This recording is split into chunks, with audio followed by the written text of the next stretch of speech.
Hello，大家好，我終於買咗車啦。如果我唔係搬嚟英國嘅話呢，我諗我喺香港呢應該唔會買車，同埋呢，我揸車呢都真係有少少曳嘅。我係唔能夠同時做兩件事嘅，即係你叫我睇得個紅綠燈嚟呢，我又未必會睇到路面情況；睇得個地圖嚟呢，我又真係諗唔到嘢咯。而且呢，我係對車呢一啲認識都冇啊。咁所以我真係掙扎咗好耐，決定買唔買車好呢？咁但係因為大家知道咧，英國嘅冬天咧係真係好恐怖啦。如果要等 tram 啊，等啲火車啊，其實真係好辛苦。我有一年咧試過隻手指凍到咧啲關節腫晒啦，好得人驚。所以咧喺冬天之前，我決定真係要諗一諗，真係要買車啦。咁所以咧呢一條咧並唔係教學片嚟嘅，但係好想同大家分享下咧我買車掙扎嘅位啦，同埋咧我都集結咗好多大家嘅一啲講法啦，無論係移咗民嚟英國嘅香港朋友啦，又或者咧係英國嘅 local 嘅人啦，咁我都有問佢哋嘅意見，即係可能買車有啲咩要注意啊，有啲咩要留意啊，揀咩車好啊咁樣，咁所以今日咧就想同大家分享一下。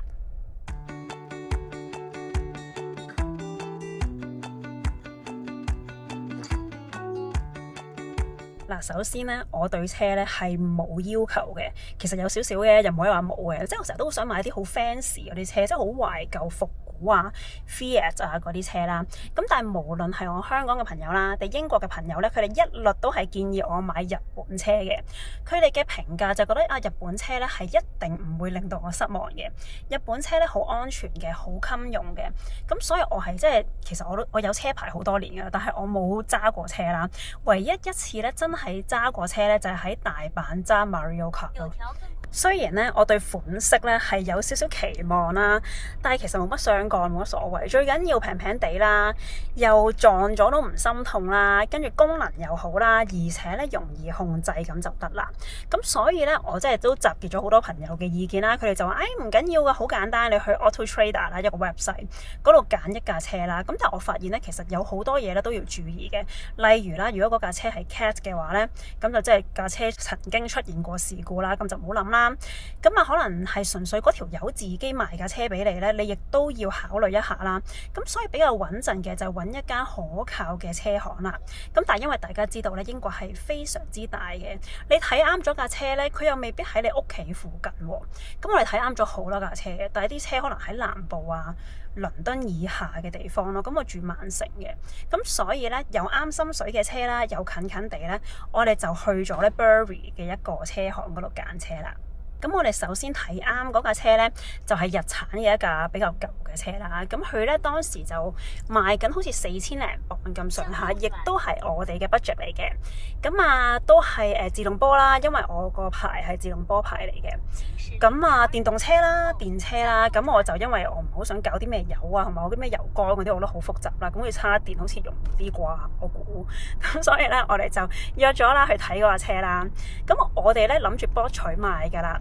咁但係咧嗰架車又有少少殘舊喎，但係殘舊咧其實係唔緊要嘅，因為都係揸下嘅啫，同埋冇乜所謂啦，都係粗用。咁啊，但係咧後尾我哋有一個原因咧唔買呢一架車咧，就係因為咧佢嗰個門柄咧係甩甩地嘅，咁然後嗰個車行咧就同我哋講唔緊要㗎，你拍翻實佢啦，或者你黐膠水啦咁樣。咁我覺得成件事好服咯。同埋我覺得架車咧舊到咁啦，同埋連個門柄都爛嘅話，咁佢又唔值4000幾磅咯。所以咧，我哋又繼續睇下佢哋個車行有冇其他車啦。咁就俾我哋揀啱咗呢一架車啦。咁佢哋同我哋本身睇緊紅色嗰架車咧，都係日產嘅，都係電車嚟嘅。咁但係個 model 就新少少啦，新2年啦。咁我有一樣嘢好欣賞佢嘅咧，就係佢個手掣啊。佢係冇手掣嘅，你只需要撳掣嘅啫。因為我之前學車咧，嗰架車咧係有個手掣俾我拉，但我永遠都唔夠力拉啦。我成日覺得自己好大力拉，已經拉咗啦，但係其實原來係冇拉到咯。咁所以係好危險啦。另外佢有個功能叫 E-pedal 啦，佢呢個 E-pedal 咧就我隻腳啊個腳踏唔使踏嚟踏去啦，我只需要踏住同一個掣咧，咁我就可以停車啦，同埋繼續向前進啦。咁呢一架車咧個價錢就大約係7000零磅咁上下啦，亦都係維持喺我哋 budget 附近嘅，所以都可以接受嘅。咁整體嚟講，我就咁睇啦，好似冇乜問題咯。咁啊有少少花啦，但我又覺得都 OK 啦，都係代步嘅啫。所以咧，我哋今次買車咧係完全比我哋想象中快好多啊！即係可能我啲朋友都同我講話啊，可能你要行好多次嘅喎，你可能你要睇好多架車，你可能要睇好多間。咁今次我哋就好快咯，好快咁樣我哋就已經決定好揀咗一架車啦，而且亦都冇真係好認真咁樣睇，其實真係唔好意思，真係純分享零教學。我哋喺博取買呢架車之前呢，我哋有做多樣嘢嘅，就係 check 呢一架車嘅 MOT 啦，同埋咧係有一啲 website 咧，你俾錢佢咧，你係可以 check 多少少嘢噶。咁所以你可以睇得多啲，到底呢架車有冇啲咩問題啊？有冇啲乜嘢嘢係執過啊？啲機件上面有冇曾經有人處理過啊？咁樣咯。同埋唔好怕問個車行好多問題，唔好怕係咁 check 架車咯，因為你真係要俾一筆錢去買呢架車。咁我覺得錢係一個問題嚟嘅，但係最重要係如果你揸咗一架車唔安全嘅話，咁其實真係好大件事咯。咁所以一定要 check 清楚啦，有嘢唔知道咧就問清楚啦，最好咧有啲咩文件咧都問佢攞晒。咁不過咧，我哋就買咗保險先嘅，然後咧先買架車。其實我哋已經決定好噶啦，嗰架車俾咗 deposit 噶啦。咁啊，不過我哋就到真係博取 full pay 拎走架車前一日咧，我哋就買咗保險啦。咁始終我哋第一年咧喺英國度揸車啦，咁所以保險嘅價錢咧就會貴少少嘅。咁俾個數字大家參考下啦，就900幾磅一年嘅。咁我見我其他朋友都可能係300幾磅一年啊，或者有啲係200幾磅一年啊咁樣咯，咁個價錢亦都會因為我哋有冇 Black Box 咧而有唔同嘅。咁 Black Box 咧係咩嚟嘅咧？就係呢一架嘢啦。咁呢一個東西咧，你安裝咗咧，佢就會 track 你架車啦，睇下你安唔安全啊咁樣。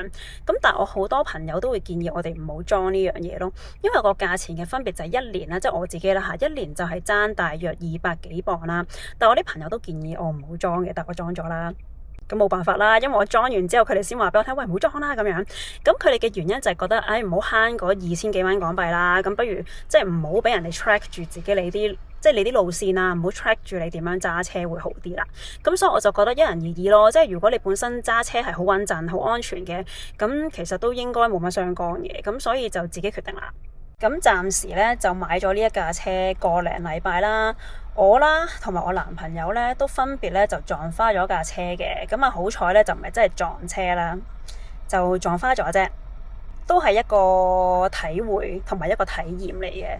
咁啊同埋特別住喺英國啦，真係買架車係會方便啲，有陣時可能你想去第二個城市嘅話，咁有架車就好啲咯。仲有買餸啊！即係有陣時你去 Costco 咧，我之前係拖喼噶，哇！真係拖到想嘔啊，係拖到真係有少少反胃嘅感覺。咁有架車喺度就會好少少。所以呢條片嘅結論就係耶！我終於買一架車啦，就係好胡鬧地買一架車啦。即係我啲 friend 叫我唔好做嘅嘢，我就做晒啦。咁啊，叫我做嘅嘢，我又好似彷彿冇做過咁樣啦。但係就祝我好運啦。咁我就覺得其實冇乜問題咯。即係好多朋友都話啊，我呢架車其實好似唔係好值7000幾啊。咁但係冇啊。咁啊，開心就好咯。最後講多樣嘢啦，我哋絕對唔係專業啊嚇，好明顯我哋係非常胡鬧嘅，同埋真係純粹同大家開心 share 嘅，就係零教學純分享。咁我知道咧，我啲觀眾朋友咧，大家咧都好識得車嘅，所以咧，如果大家有嘢想教下我咧，唔該袋錢落我袋，教下我，留言話俾我知。